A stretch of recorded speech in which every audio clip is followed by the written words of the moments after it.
Bonjour à toutes et à tous, j'espère que vous allez bien. Aujourd'hui, on se trouve pour une nouvelle vidéo et dans cette vidéo, je vais vous présenter un outil marketing que je trouve formidable. Je pense que clairement, personne ne voulait s'y coller et pourtant, c'est un outil qui a fait écho au Guillaume du passé. Il y a un peu plus de 10 ans, je travaillais dans une entreprise où on était, je pense, entre 10 et 20 collaborateurs. Et du coup, notamment, j'ai commencé à travailler dans le marketing, dans l'équipe marketing de cette entreprise. Et notamment, un des sujets qu'il y avait, c'était que les signatures de l'entreprise étaient d'une part moches, pas très efficaces, pas très utiles, il n'y avait rien, il y avait en clair le nom. Chaque employé, en fait, gérait un peu sa signature. Le PDG essayait de dire à tout le monde, voilà, soyez cohérents, etc. au niveau des signatures. Et du coup, c'est vrai que ça a été un peu galère. Moi, j'ai commencé à trouver, je sais plus, je crois, il y avait un outil gratuit qui permettait de générer des signatures un peu jolies avec la photo, le logo, les liens vers les réseaux sociaux, etc. Parce qu'en fait, la signature est un outil marketing. Dans une société, je sais pas combien d'emails, en fait, on envoie chaque année, si on compte au total tous les employés. En fait, dans un email, c'est quoi? C'est une impression publicitaire. C'est comme si on faisait de la publicité. On touche en plus des potentiels prospects, des potentiels clients. Donc on peut leur faire passer des messages, leur donner du contenu, nourrir un peu en fait le contenu marketing. Et du coup, c'est vrai que j'avais généré un peu des signatures. Après, je me rappelle que c'était très galère. C'est-à-dire que j'avais envoyé toutes les signatures à tous les employés. Donc au début, on était content. Mais 6 mois après, tiens, on veut mettre en avant un livre blanc. Il faut envoyer à tous les salariés la nouvelle signature avec la bannière. Et en fait, c'est chaotique, parce qu'il y a toujours des gens qui ne le font pas. Et franchement, on a l'air un peu nouille, clairement, quand on n'a pas, quand toute l'entreprise n'a pas exactement les mêmes signatures, les mêmes polices. Enfin bref, c'est assez catastrophique. Et justement, j'ai découvert récemment un outil qui s'appelle Signitic. Et le but de cette vidéo, c'est donc de vous le présenter. Si vous êtes prêts, on démarre tout de suite. Ok, donc comme je vous le disais, cet outil, c'est Signitic. Donc c'est en fait sous forme de SaaS et c'est un outil qui va vous permettre en fait de centraliser la gestion des signatures email de votre entreprise directement depuis un dashboard. Donc en fait, qu'est-ce que c'est que cet outil? Je vais rentrer après directement dans le dashboard pour vous montrer un peu comment ça marche. C'est franchement très simple, c'est aussi simple que par exemple qu'un Mailchimp pour gérer l'emailing. Mais surtout, ce qui est formidable, c'est qu'en fait, il va se connecter à votre outil d'emailing. Donc là, ici, on voit, il y a tout un tas d'intégrations. Et donc là, je vous les montre juste parce que je pense que globalement, ça répond à tous les besoins. Et je pense que surtout, la chose importante à se noter, c'est que c'est quand même dédié aux entreprises qui ont quand même un certain nombre, on va dire, d'utilisateurs. C'est-à-dire que si vous êtes 3 utilisateurs dans votre entreprise, vous êtes au tout début, vous êtes une startup, 3 signatures, c'est pas super compliqué à gérer. Et en plus, même si vous envoyez beaucoup d'emails avec vos 3 signatures, ça va pas avoir un gros impact. Par contre, dès lors qu'on est une entreprise qui a 10, 20, voire même 500, 1000, 10 000 employés, là, c'est extrêmement puissant parce que des emails, il y en a des centaines de milliers chaque année. C'est évidemment hyper galère à gérer les signatures. Et donc, en fait, ça peut vraiment avoir un impact et même un retour sur investissement, clairement. Donc, en fait, les intégrations, c'est avec tous les outils d'emailing qui, je pense, sont utilisés aujourd'hui. Donc, on a évidemment les 2 plus gros, je pense, et notamment Microsoft 365. Donc, si vous avez Outlook pour gérer les emails d'entreprise, en fait, Signitic va se connecter à Outlook et de là, du coup, ça va pouvoir gérer automatiquement les signatures de tous les employés. Donc, après, vous connectez en fait l'Active Directory. Vous pouvez évidemment avoir des groupes d'utilisateurs et gérer des signatures aussi par groupe, mais ça, on y reviendra après. Il y a évidemment Google Workspace. Moi, alors, c'est la solution que j'utilise en perso et du coup avec laquelle j'ai testé l'outil. Donc ça, c'est pas le Gmail gratuit. Ça ne marche que pour les emails vraiment professionnels. Donc un Google Workspace avec un domaine personnalisé. Il y a aussi Zoho Email et surtout, il y a tous les CRM aussi qui sont très utilisés. Par exemple, HubSpot, Pardot, Marketo, etc. Et du coup, en fait, vous pouvez connecter. Il y a Salesforce, nos CRM aussi. Nos CRM, j'en ai parlé aussi sur la chaîne, qui est un très bon petit CRM.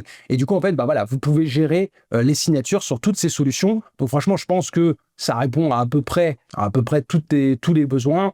Je connais pas tous les outils, mais voilà un peu comment ça marche. Donc en fait, il suffit de créer un compte. Vous pouvez aussi évidemment demander une démo d'ailleurs si l'outil vous intéresse, mais il suffit en fait, vous pouvez faire un essai gratuit et connecter en fait donc il faut être administrateur, évidemment, Google Workspace ou Microsoft 365. Vous connectez Signitic. À partir de là, ça synchronise tous les utilisateurs de l'entreprise. Et c'est là qu'on peut commencer à s'amuser et à jouer. Donc là, on va rentrer vraiment à l'intérieur du dashboard pour voir un peu comment ça marche. Alors évidemment, quand vous créez un compte, vous avez toute une étape, on va dire, d'onboarding où vous faites la connexion directement avec votre outil d'emailing, donc que ce soit Google Workspace. Moi, j'ai fait avec Google Workspace parce que j'ai un compte Google Workspace. Et en fait, je me suis connecté avec le compte administrateur de mon Google Workspace et directement, en fait, ça crée une organisation et ça importe tous les utilisateurs du Google Workspace. Alors, Moi, je suis tout seul, donc forcément, ça n'a importé qu'un seul utilisateur qui s'appelle Guillaume Guersan. Mais si j'avais eu 50 utilisateurs, ça aurait importé les 50 utilisateurs. Il faut savoir que si dans Google Workspace, vous avez déjà, et normalement c'est le cas si vous faites bien les choses, des groupes d'utilisateurs, par exemple, hein, on va parler d'une entreprise assez classique. Vous avez l'équipe commerciale avec tous les commerciaux, l'équipe marketing avec voilà, les 3-4 personnes qui gèrent le marketing. Vous allez avoir l'équipe support, l'équipe produit, l'équipe de direction. En fait, ça va importer vos groupes. Et en fait, ça, c'est très important parce que c'est ça qui est intéressant, c'est que ça permet ensuite de personnaliser pour chaque groupe, en fait, les signatures. Donc là, ici, quand on arrive sur le dashboard, bon, on a des statistiques, notamment sur les campagnes. On parlera des campagnes plus tard, mais c'est-à-dire qu'on peut gérer évidemment les signatures, mais on peut aussi personnaliser les signatures pour une campagne sur une durée donnée. Par exemple, si on fait un webinaire, voilà, on va rajouter une bannière sur toutes les signatures sur un laps de temps. Donc ici, en fait, ça donne les statistiques, ce qui est toujours assez intéressant pour, généralement, c'est quelqu'un du marketing qui gère Signatic, voir un peu ce qui se passe. Mais surtout, ce qui est très important ici, c'est dans organisation. Donc ici, on voit que moi, ici, j'ai mon organisation Guersan Marketing. Bon, c'est mon entreprise. Imaginez que c'est votre entreprise. Et dedans, en fait, on a créé 3 groupes. Et en fait, on peut avoir un paramétrage déjà de base de l'organisation au général. Donc, par exemple, ici, on voit, il y a le modèle de signature, on verra les modèles ensuite, on peut mettre l'adresse du site web, l'adresse postale de l'entreprise, le téléphone de l'entreprise, on peut mettre un slogan, etc. Surtout, ce qui est intéressant, c'est de mettre la charte graphique, donc le logo de l'entreprise et les couleurs primaires, secondaires, les liens aussi vers les réseaux sociaux potentiellement de l'entreprise, et ensuite, on peut ajouter évidemment des utilisateurs. Après, ça peut suffire d'ailleurs pour certaines entreprises. Peut-être que vous n'allez pas vouloir personnaliser les signatures en fonction de l'équipe, voilà, marketing, sales, support, comme moi je l'ai fait. Mais sinon, voilà, on peut aussi personnaliser évidemment les groupes en fait d'utilisateurs. Et c'est ça qui est assez important. Bon, a priori, les logos, les couleurs, etc., ce sera la même chose, mais on peut quand même personnaliser ça. Et c'est ça qui est surtout très important. Donc ça, c'est vraiment la gestion en fait de l'organisation de base. Normalement, tout s'importe depuis Google Workspace ou Outlook 365. Il suffit simplement de personnaliser un petit peu au début la charte graphique. Et après, voilà, on peut tout modifier, évidemment. On peut tout modifier très facilement. Autre paramétrage important, c'est la liste des utilisateurs. Alors moi, comme je vous l'ai dit, évidemment, je suis tout seul dans mon organisation, donc il n'y a que moi. Mais c'est ici qu'en fait, l'utilisateur va pouvoir personnaliser les informations de l'utilisateur. Alors, normalement, ça peut être importé directement depuis son profil Outlook ou Google Workspace. Donc, normalement, tout peut se faire, mais voilà. Sinon, on peut aussi personnaliser le nom, prénom, dans quel groupe est-ce que la personne est. Donc, il peut être dans Guersan Marketing, / après, on peut le mettre dans un sous-groupe. On met ses coordonnées. On peut mettre aussi son poste. Bon, moi, j'ai mis freelance parce que je suis freelance, mais évidemment, on met son poste, le service dans lequel il est, mais tout n'est pas obligatoire. On peut mettre une adresse postale. On peut aussi mettre une formule de politesse. Comme ça, on n'a pas à le faire. De toute façon, c'est toujours la même, mais ça fait toujours plaisir d'être poli. Bon, moi, j'ai pas mis de formule de politesse. Ensuite, on va mettre pour l'utilisateur un avatar, une photo. Alors ça, c'est pas obligatoire. Il y a des entreprises dans lesquelles les employés mettent pas leurs photos. Bon, quand même, ça se fait de plus en plus, surtout en sales et en marketing, évidemment. Et ça, c'est assez intéressant. Ensuite, on peut mettre des liens directement, par exemple, vers le calendrier de l'utilisateur. Ça, c'est très important, évidemment, pour les sales. Je pense que de plus en plus, ils utilisent Calendly. Bon, après, on peut mettre une autre solution que Calendly. On peut mettre aussi le profil LinkedIn. Et après, on peut aussi, par utilisateur, activer ou non Signatic. Voilà, ça, c'est vraiment la gestion des utilisateurs. Normalement, tout se synchronise la plupart des informations, mais sinon, il faut évidemment les personnaliser pour qu'ensuite, les signatures soient vraiment personnelles, en fait, pour chaque employé. Et là, ça va devenir intéressant parce que maintenant que tout est configuré, qu'on a les utilisateurs, etc., on va pouvoir aller gérer nos modèles de signature. Donc là, c'est très simple, il y a l'onglet modèle. Donc on voit que moi ici, j'ai déjà un modèle. Alors j'avais aussi un autre truc vide, je crois. Mais en fait, on peut évidemment créer plusieurs modèles de signature. Donc ici, moi, c'est mon modèle que j'ai créé. Alors, on peut créer un nouveau modèle. Tac. Et de là, en fait, Signatic nous propose directement des modèles de signature. Moi, franchement, je trouve qu'il y en a un peu pour tout le monde. Il y en a certains que j'aime beaucoup. On voit que directement, il y en a où il y a le logo, il y en a où il n'y a pas la photo, il y en a où il y a des liens des réseaux sociaux, etc., etc. Bon, franchement, il y en a clairement pas mal et je les ai trouvés tous plus ou moins bien. Si on ne veut pas afficher les photos, on n'affiche pas les photos, on utilise celui-là. Sinon, on peut aussi créer un modèle vierge. Il y a un outil en fait de drag and drop où on peut construire sa signature. Bon, personnellement, je trouve que c'était quand même pas mal de partir d'un modèle parce que franchement, c'est un peu galère d'aller construire sa signature. Mais évidemment que vous pouvez construire votre propre signature. Donc là, hop, je vais faire créer un modèle. Je vais prendre un autre modèle. Donc moi, je crois que j'avais pris celui-là parce que je trouvais ça pas mal en fait d'afficher les avis clients. Je trouve que c'est plutôt cool. Quand on envoie des emails, que ce soit à des prospects, à des clients existants, en fait, des clients existants, ça peut leur permettre de se dire, tiens, ils ont une page d'avis, donc je peux peut-être leur laisser un avis positif. Et surtout, quand on envoie des emails en marketing ou en sales à des clients, c'est assez sympa de montrer qu'on a plutôt des bons avis et que nos clients sont satisfaits. Vaut mieux le marteler, ça, quoi, quand on a des clients satisfaits. Donc ça, je trouve ça, moi, j'avais trouvé ça bien. Mais évidemment, après, on peut gérer, par exemple, ce modèle-là. Et après, évidemment, on peut tout personnaliser. On peut quand même personnaliser, évidemment, le modèle. Donc là, ici, on va l'appeler modèle 2. Tac, enregistrer. Tac. Et donc là, après, si on retourne dans les modèles, hop, on voit qu'on peut transiter dans nos signatures email. Et surtout, après, ce qui est intéressant, donc là, si on va dans ce modèle-là, qu'on fait... Donc, on peut recevoir par email pour prévisualiser, mais surtout, on peut faire modifier et on peut assigner, du coup, ensuite à des groupes. Donc, de là, après, moi, j'ai mon modèle, il est assigné directement donc à tout l'organisation, mais ensuite, après, on pourrait se dire, tiens, je vais faire un modèle pour le marketing, un modèle pour les sales, un modèle pour le support. Et donc, par exemple, un truc qui va être intéressant, c'est de se dire, pour le marketing, en fait, je vais faire une signature où je vais rajouter un lien, par exemple, vers le blog, voilà, parce que c'est du marketing, ils écrivent à des partenaires, etc. Donc, ça peut être bien de mettre un lien vers le blog avec des contenus ou vers une page de livre blanc, ou vers un lead magnet du type un simulateur ou quoi que ce soit. Pour les sales, on peut faire pareil, mais on peut mettre des liens peut-être plus vers les avis clients, justement. On peut mettre des liens vers une page de demande de démo. Et puis pour le support, par exemple, on va mettre un lien vers la documentation, vers le formulaire d'ouverture d'un ticket de support, par exemple. Et comme ça, voilà, on a vraiment à peu près les mêmes types de signatures, mais simplement pour chaque équipe, c'est personnalisé. Et donc, du coup, si jamais vous modifiez votre modèle ou vous en créez un nouveau, voilà, il suffit juste ici de cocher vers qui est-ce que c'est poussé et on fait enregistrer et ça va pousser automatiquement. En sachant que si vous voulez vraiment pousser le modèle, parce qu'il faut quand même ensuite que ça se connecte évidemment à l'outil, ici on a un petit menu où on peut synchroniser et on voit justement. Donc soit on peut mettre à jour tous les utilisateurs. Par exemple, vous avez des nouveaux utilisateurs dans Outlook ou dans Google Workspace, il faut qu'ils soient rajoutés dans Cinetic pour que Cinetic puisse aller pousser. Bon, il se met à jour toutes les, je ne sais plus combien d'heures, mais on voit qu'ici, c'était il y a 6 heures. Si je viens d'ajouter un utilisateur, évidemment, je vais mettre à jour. Et sinon, on peut aussi mettre à jour les signatures. Voilà. On voit que ça synchronise régulièrement. Donc, normalement, ça se fait tout seul. Si vous le mettez à jour, c'est pas forcément une urgence, vous laissez l'outil pousser. Mais si jamais là, vous modifiez votre signature et que vous voulez que ce soit tout de suite poussé, on va dire en production, dans les signatures de vos utilisateurs, vous faites mettre à jour les signatures. Et donc là, on va regarder tout de suite. Là, je vais aller dans mon Gmail Workspace, là. Donc là, si je fais un nouveau message, vous voyez ici, j'ai ma signature. Donc c'est la signature, c'est l'ancien modèle. Mais du coup, hop, si je vais, donc là, je fais annuler, tac. J'ai juste allé vers mon nouveau modèle. Voilà, c'est mon nouveau modèle 2026. On a mis à jour des trucs. Donc ici, on va faire modifier, on va assigner. Et donc là, finalement, hop, on va envoyer à tout le monde. Hop, enregistrer. Voilà, le modèle a bien été enregistré. Ici, je vais demander la synchronisation des signatures. Et là, ça va pousser directement dans Google Workspace, en fait, de chacun de mes utilisateurs. Donc voilà, on va regarder. Alors, ça prend peut-être quand même 2-3 secondes. Hop, je vais supprimer ici mon brouillon. Voilà, ça envoie un mail pour dire que la synchronisation manuelle, elle a été envoyée. Donc là, vous voyez, c'est pas encore à jour. Il faut attendre un tout petit peu.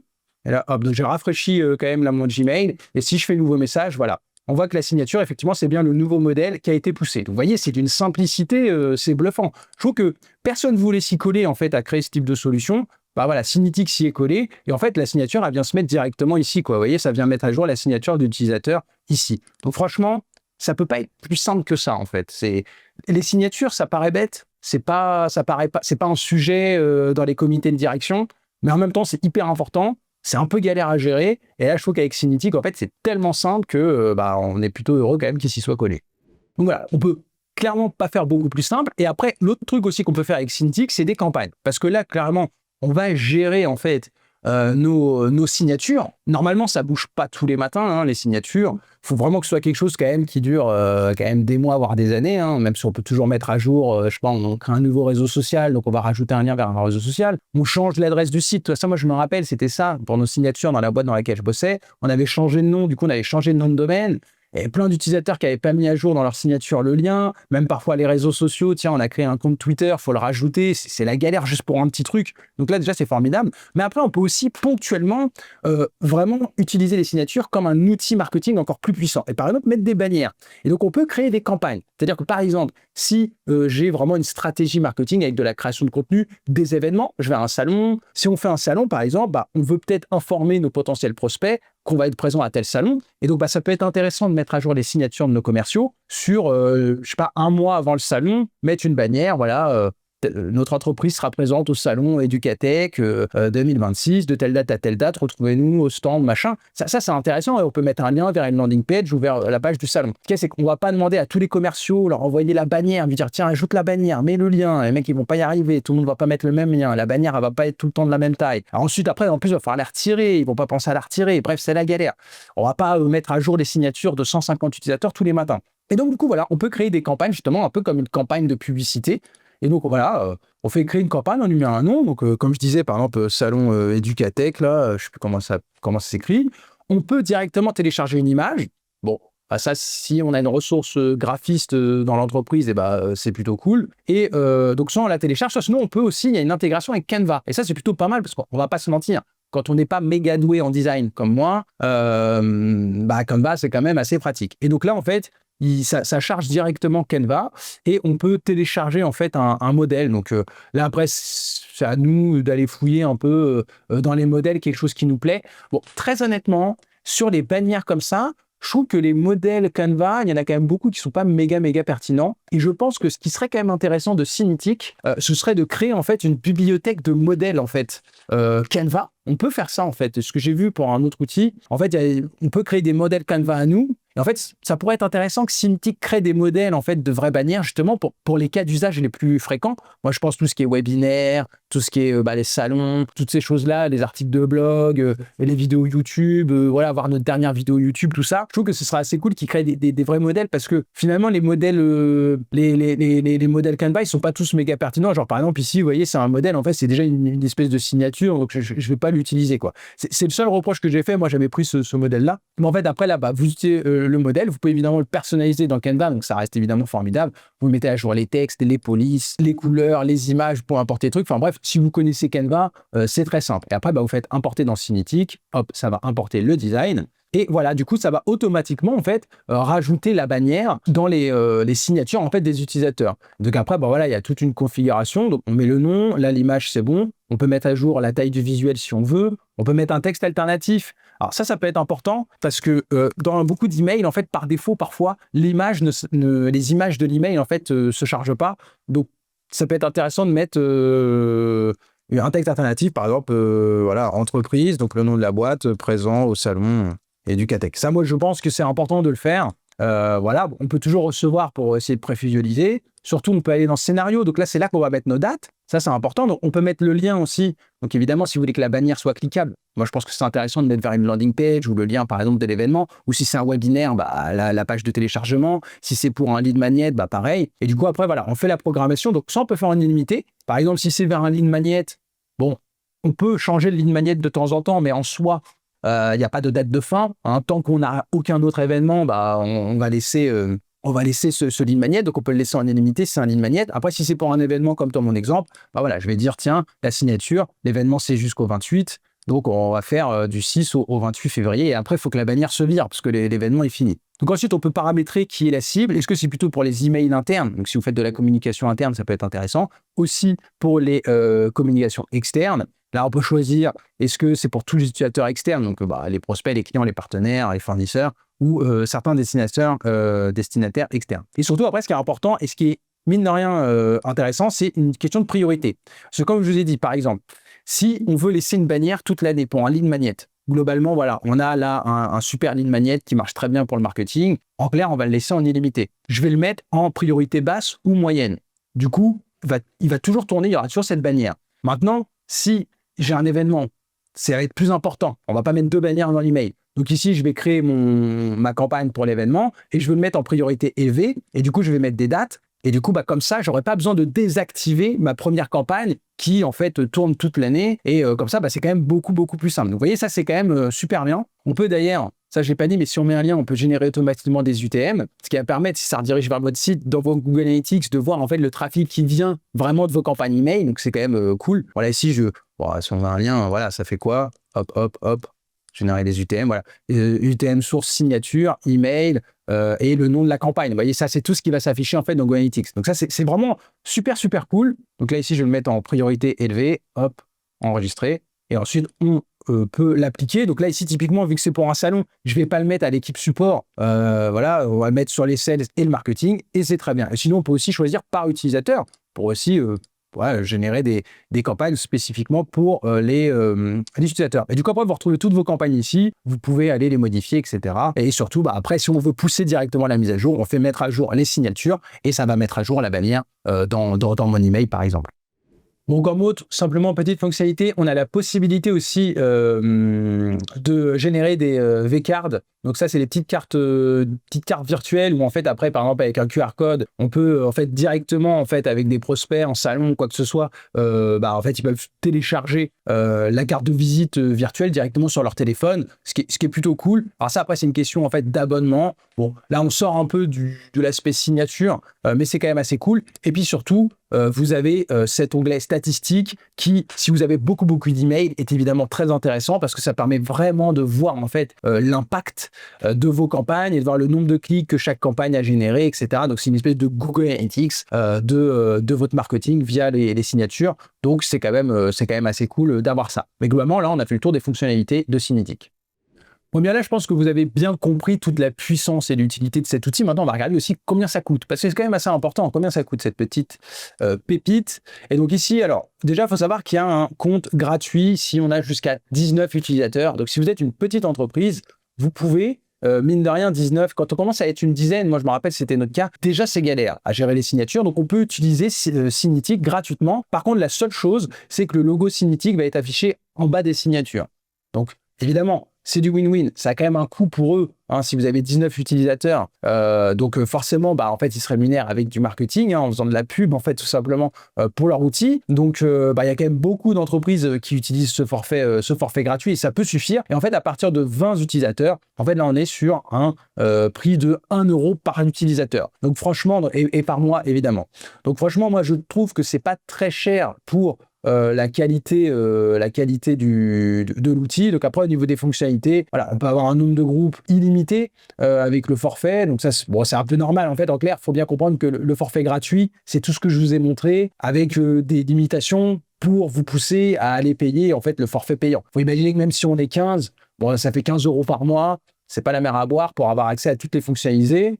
Donc voilà, modèle de signature, on peut en avoir une illimitée, on n'a pas le badge Cinetic, on peut avoir des call to action, une charte graphique par entité, parce que aussi si vous avez plusieurs entités, plusieurs entreprises, vous êtes un groupe avec plusieurs filiales, en fait c'est quand même autant tout gérer depuis un seul dashboard, évidemment ça c'est possible. Donc voilà, après on a effectivement accès à toutes les fonctionnalités, je sais pas trop ce qu'il y a. Alors le ciblage par liste CRM, ah oui d'accord, ouais. Après c'est vraiment pour cibler en fait les campagnes par en fait vos listes de prospects directement sur vos CRM, Salesforce, HubSpot. Là, on est vraiment dans quelque chose de très très avancé. Mais voilà, globalement, toutes les intégrations y sont.